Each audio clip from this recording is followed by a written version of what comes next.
Drugs mafia की अब खैर नहीं, नशे के अड्डों पर चलेगा बुलडोजर। जोन 4 के डीसीपी सचिन गोरे का सख्त ऐलान।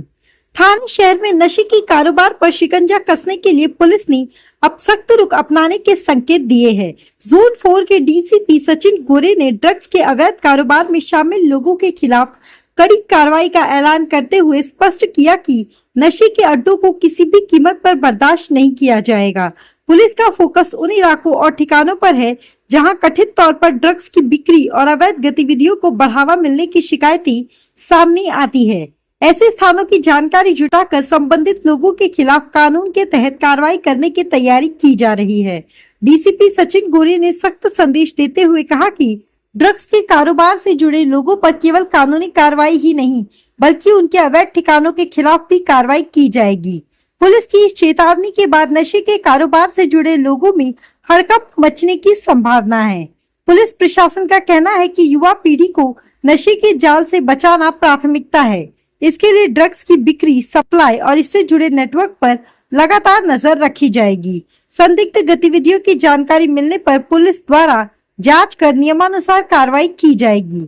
डीसीपी के इस सख्त ऐलान के बाद अब सबसे बड़ा सवाल यही है कि ड्रग्स के कथित अड्डों पर बुलडोजर कब और कितनी तेजी से चलेगा। आने वाले दिनों में पुलिस की कार्रवाई पर सभी की नजरें टिकी हुई है। या संदर्भाने अंबरनाथ पश्चिम पोलीस स्टेशन अंतर्गत आपण कारवाई केली होती आणि एकूण 32 लाखाचा मुद्देमाल जो आहे तो आपण जप्त केला होता। यात मध्यवर्ती पोलीस स्टेशन मध्ये पण कारवाई केली होती। तर याचे जे धागेदोरे आहेत तिथे शहीद भगतसिंग नगर मधील संबंधित ठिकाणी पोहोचत होते।